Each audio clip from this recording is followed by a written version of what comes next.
조지 프리드먼이 예측한 2030년대 동아시아의 모습은 어떨까요? 러시아 푸틴 대통령의 멘토로 여겨지는 지정학자인 알렉산드르 두기는 푸틴과 러시아 올리가르이 등 주요 지도자들이 주요 정책 결정을 하게 하는 인물입니다. 그만큼 한 명의 지식인이 한 지역 한 나라, 더 나아가서 전 세계에까지 미치는 영향은 엄청난데요. 그럼 미국을 비롯한 서방에는 과연 어떤 인물이 있을까요? 여러 지식인들이 있겠지만 이번에 다뤄볼 인물은 바로 세계적인 지정학자인 조지 프리드먼입니다. 그는 푸틴이 작성한 지정학의 기초처럼 2000년대 중후반경 지정학 보고서를 작성해 앞으로의 50년, 100년 뒤 세계를 내다보는 보고서를 작성해 세계적으로 주목을 받았습니다. 이 보고서에는 전 세계를 주름잡는 주요 나라들의 2020년, 2030년대를 분석해 놓았는데 실제 그러한 모습대로 세계 정세가 흘러가면서 세계 지정학자들을 비롯한 정세 분석가들이 그의 미래를 내다보는 해안에 혀를 내두르게 하고 있습니다. 그렇다면 이 보고서에 나온 총 6개 나라들을 살펴봅니다. 첫 번째 중국. 조지 프리드먼은 중국의 막대한 채무를 중국의 부정적인 미래로 그리고 있습니다. 현재 중국은 회수가 불가능한 채무가 더디 될 것으로 지난 2000년대부터 이미 예측했습니다.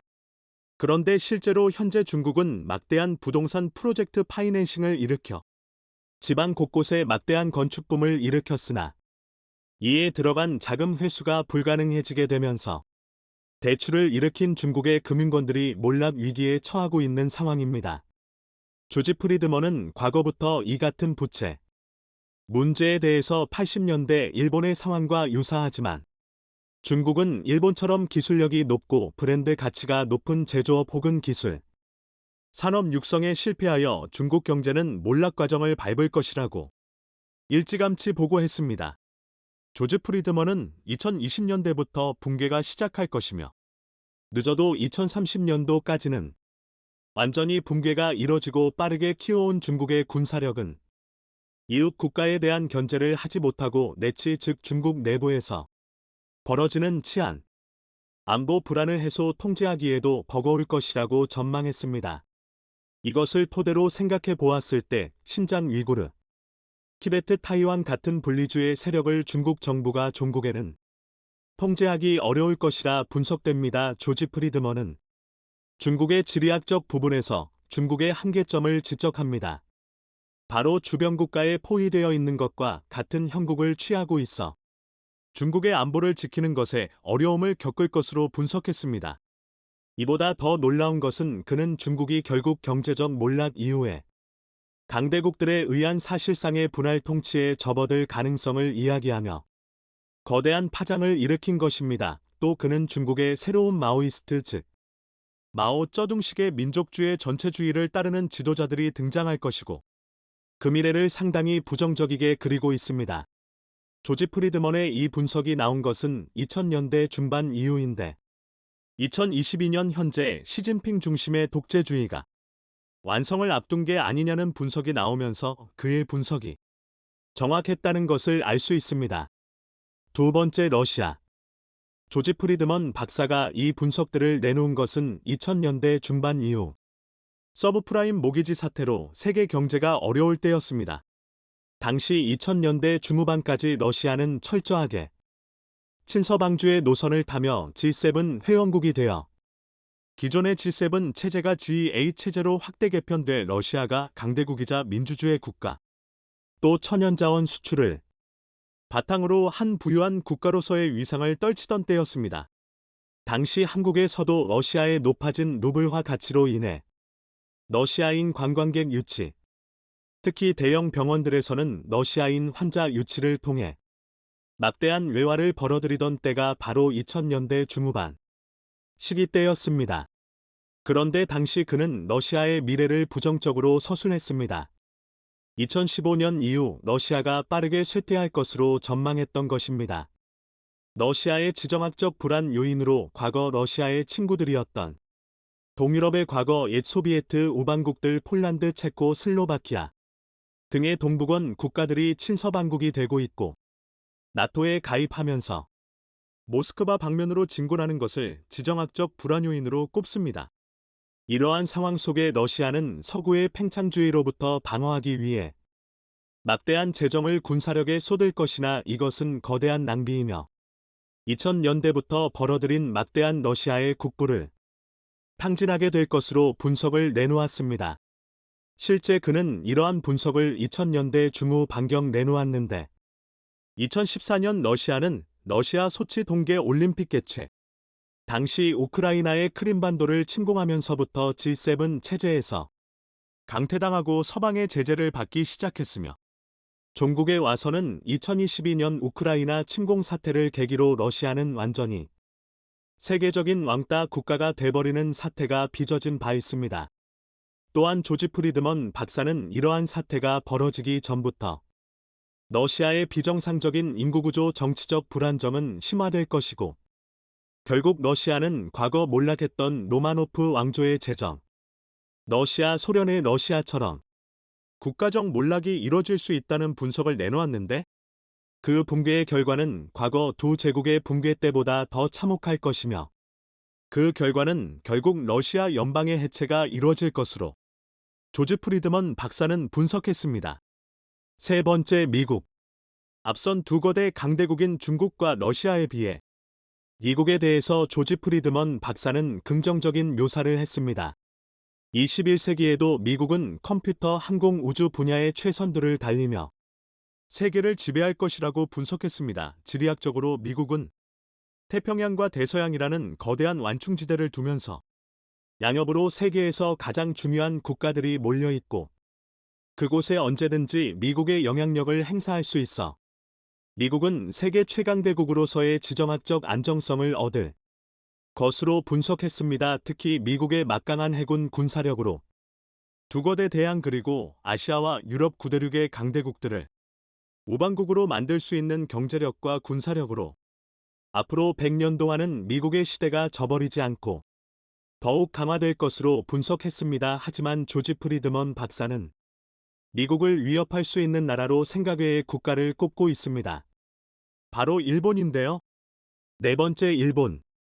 그는 일본은 현재 노동인구의 감소로 몰락 위기에 처했는데도 적극적인 이민 정책을 하지 않는 문제가 있다고 지적합니다. 일본에게 노동력 수입 적극적 이민 정책 개방에 대해 제안을 했으나 그럴 가능성은 희박하다고 맞습니다. 지속적인 노동 인구 감소는 일본의 부정적인 미래지만 일본에게 큰 기회가 찾아오고 있다고 분석합니다. 바로 중국 러시아의 몰락입니다. 앞으로 중국과 러시아의 몰락이 가속화될 텐데 그 힘의 공백을 일본이 채우려 할 것으로 분석했습니다.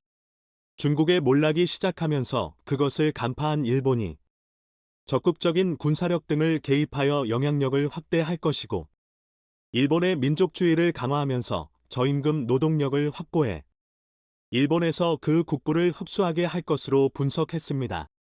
그러나 과거 근대 시기 일본 제국이 그랬던 것처럼 일본이 중국의 동북부 지방과 러시아의 연해주 사할린 쿠리열도 일대까지 군사적 패권을 확대하는 역할을 할 가능성은 적을 것이라고 판단했으나 조지 프리드먼 박사는 미국인들에게 일본을 경계해야 한다고 언급했습니다. 많은 미국인들은 현재의 일본이 평화적인 민주 국가가 됐다고 알고 있으나 일본의 전통적 국민성은 소수의 똑똑한 엘리트에 철저하게 복종해 결과적으로 군국주의 국가, 과거와 같은 아시아의 패권국으로 성장하게 될 가능성이 높고 또한 이는 미국을 위협하는 강대국이 되어 2030년 즈음부터는 미국과의 관계가 악화될 가능성, 그리고 2040년도 들어서는 미국과 적대적인 관계로 돌변할 가능성을 언급했습니다. 조지 프리드먼 박사는 그 대안으로 한국을 언급합니다. 다섯 번째, 한국. 조지 프리드먼 박사는 2030년에서 2040년 중국과 러시아의 극동지방에서의 힘의 공백에 의한 일본의 군국주의화 혹은 일본의 패권 국가화는 결국 미국과 일본의 관계가 적대시 될 것으로 일본의 위험성을 언급했습니다. 반면에 한국은 미국의 좋은 우방관계가 될 것이고 미국은 결국 일본을 견제하기 위해 한국을 지원할 것으로 예측했습니다. 한국은 2020년대, 2030년대까지는 통일된 한반도가 만들어질 것이며, 이때 한국은 미국의 도움을 받아야 한다고 언급했습니다. 통일 후 한국의 인구는 7천만 인구 대국이 되어 일본에 뒤지지 않고 모든 분야에 있어서 일본을 위협할 수준까지 도달하게 될 것으로 언급했습니다. 무엇보다 중국의 힘의 공백에 의해 통일, 한국이 이뤄지게 되면 중국 동북 삼성 만주지방에 한국에게 큰 기회가 열리게 될 것으로 언급했습니다.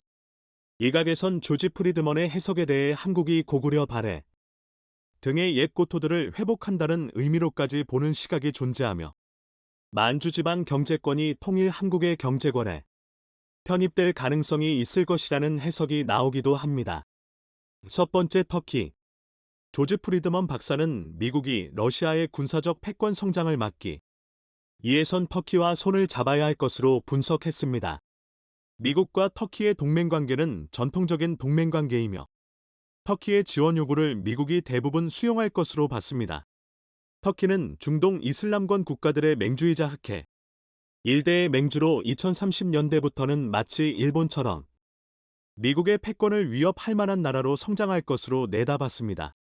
실제 최근 터키는 시리아 내 미군 기지, 인근을 위협하는 폭격까지 가할 정도로 엄밀히 보면 시리아 내 미군 기지에 대한 위협을 가한 이력도 있습니다. 터키 측에서는 터키 분리주의 세력 중 하나인 쿠르드족의 배후에 미군이 있다고 보고 있고, 이는 자칫 미국과 터키의 장기적 외교적 불안 요인이 될 수 있는 사안으로 분석되고 있습니다. 세계적인 지정학자로 알려진 조지 프리드먼 박사. 대부분 그의 분석대로 세계 정세가 흘러가면서 한반도와 관련된 그의 분석 역시 가벼이 볼 수만은 없는 상황이 되었는데요.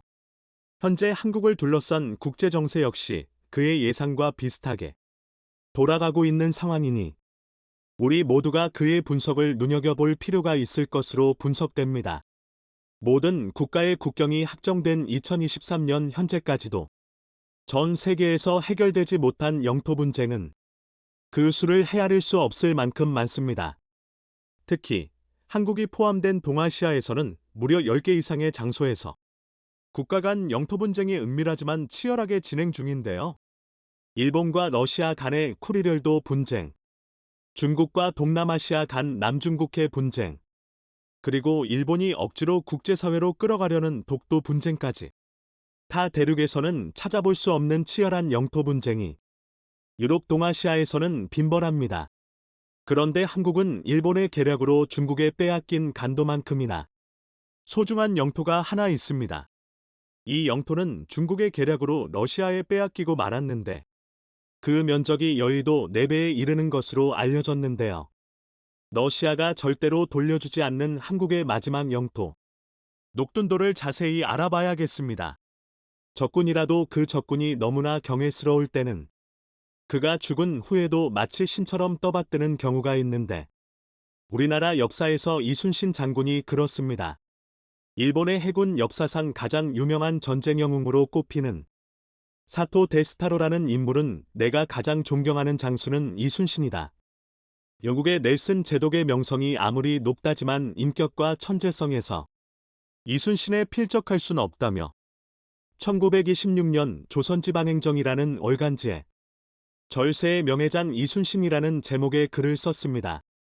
프랑스 에스파냐 연합 함대를 격파시킨 유럽 역사상 가장 유명한 지톱 넬슨보다도 이순신 장군이 더 뛰어나다고 평가한 것인데요. 그런데 재미있는 건 이 땅에 살았다는 것 자체로 전설로 불렸던 이순신 장군을 너무나 존경한 몇몇 일본인들은 한때 주기적으로 통영의 충렬사를 찾아 그에게 예를 갖추고는 했는데요. 이러한 내용이 1977년 10월 일본에서 발행된 월간지 아시아 코론에 기록되어 있습니다. 그런데 이순신 장군의 신화가 시작된 곳이 어디인지 아는 분이 많지 않은데 그곳이 바로 러시아에 빼앗긴 땅 녹둔도입니다. 때는 바야흐로 1587년 선조 20년 국토 최북단 국경섬 녹둔도는 추수기를 맞이해 여진족이 침입해 군민을 납치하고 말을 약탈하는 사건이 발생했습니다. 이 지역은 두만강에 가까웠기 때문에 토지가 비옥회 농사를 짓기에 훌륭한 환경을 갖추고 있었는데 1587년은 그 어느 해보다 풍년이 들었습니다. 이를 노린 여진족은 추수철을 맞아 기습적으로 침입했고 조선군 병사 10여 명이 전사하고 백성 160명이 여진족에게 끌려가게 됩니다. 그때 이 섬의 수비대장을 맡은 인물이 바로 이순신이었는데 뒤늦게 여진족의 침입 사실을 알게 된 그는 몇 안 되는 군사를 데리고 추격에 나서 적장 3명을 베고 백성 60여 명을 가까스로 구출했는데요.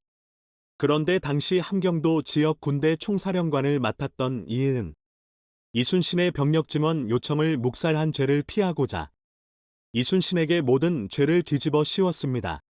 그리고는 이순신을 잡아다 가두고는 조정의 징계 여부를 물었죠. 선조실록 21권에 따르면 선조 임금은 전쟁에서 패배한 사람과는 차이가 있다. 병사로 하여금 장염을 집행하게 한 다음 백의증군으로 공을 세우게 하라라고 하명했는데요.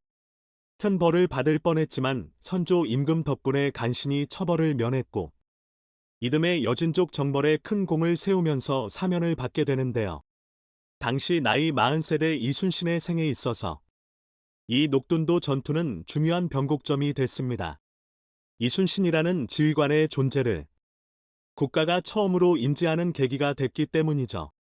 지금이야 이순신을 모르는 사람이 없지만 1587년 당시 이순신은 변방의 하급 무관에 불과했습니다. 만약 선조 임금이 녹둔도 전투를 패배라고 규정했다면 임진왜란에서 귀신 같은 전공을 세운 그의 존재는 없었을 겁니다. 위 일화에서 알 수 있는 내용은 녹둔도는 명백한 조선의 땅이었다는 점입니다. 녹둔도가 처음 우리 역사서에 등장한 것은 세증실록으로 세증은 여진족의 약탈을 막기 위해 길이 1246척에 높이 6척의 녹둔토성을 쌓고 목책을 둘렀습니다. 즉 조선의 최북단 기지였죠.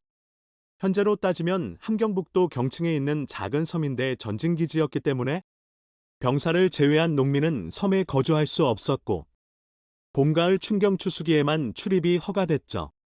그런데 조선의 영토였던 녹둔도는 어쩌다 러시아 땅으로 편입된 것일까요? 1860년으로 이동해 보겠습니다.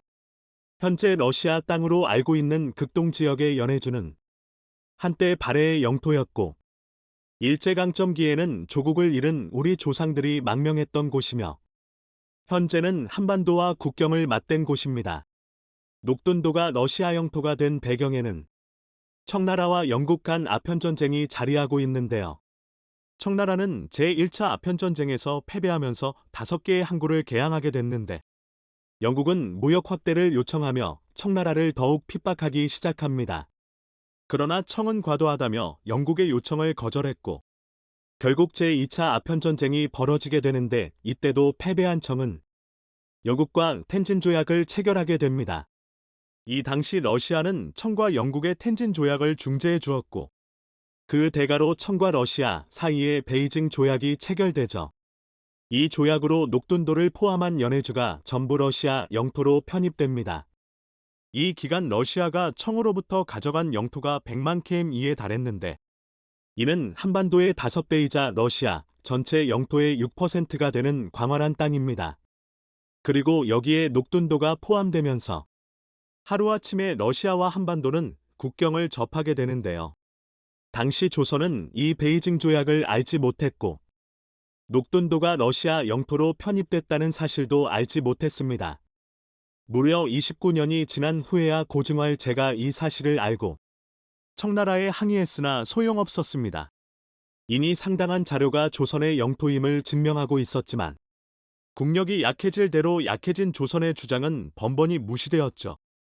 심지어 1937년에는 스탈린 정부가 녹둔도에 거주 중이던 조선인들을 전부 중앙아시아로 강제 이주시킨 후 이곳에 군사기지를 건설했고 이때 중앙아시아로 강제 이주한 이들이 바로 카자흐스탄, 우즈베키스탄 등에 흩어진 고려인입니다. 군사기지를 건설했지만 접근을 금지시킨 탓에 녹둔도는 풀만 무성한 땅으로 변해버렸죠. 사실 녹둔도가 조선의 땅이라는 것은 수없이 많은 지도와 기록으로 남아 있습니다. 그러나 섬이 대 섬이 아닌 탓에 조금씩 다르게 표시되어 있을 뿐이죠. 1861년에 제작된 대동여 지도는 해도로 그리고 있고 1754년에 제작한 비변사 지도는 이를 두만강 하구의 삼각주로 그리고 있습니다. 1759년에 제작된 것으로 추정되는 여지도는 녹돈도를 육지화한 모습으로 그렸는데 각 지도마다 섬으로 그리거나 삼각주로 그리거나 육지처럼 그려지는 방식이 달라진 것은 녹돈도의 독특한 지형 때문에 그렇습니다. 왜냐하면 총수로 두만강이 범람하게 되면 여름에는 수로가 넘치면서 물에 잠기거나 습지가 됩니다. 수로가 막혀버리면 섬처럼 보이고 장마철이 지나면 길이 보이기 때문에 육지에 붙은 것처럼 보이기 때문입니다. 녹돈도는 조선의 영토이기는 하지만 현재는 북한의 영토입니다. 그래서 지난 1984년 11월 북한과 소련은 국경 문제에 관한 회담을 열었지만 해결하지 못했습니다. 이와 관련한 자세한 내용도 전해지지 않습니다. 한국 역시 1990년 주한러시아 공사에게 정부 차원에서 반환을 요구했으나 거부당했죠. 러시아의 입장에서는 북한과 국경을 맞다른 탓에 이곳이 군사적 요충지이기 때문입니다. 현재 러시아는 피 한 방울 날 것 같지 않은 대통령이 이끌고 있어 반환이 쉽지는 않을 것입니다만 우리의 의사와는 무관하게 빼앗긴 우리의 소중한 영토인 만큼 이 녹돈도에 대한 관심을 끌어내야 할 시기가 아닐까 생각됩니다. 언젠가는 돌려받아야 할 한국의 마지막 땅 녹돈도가 한국 지도 속으로 반환되길 바라는 마음으로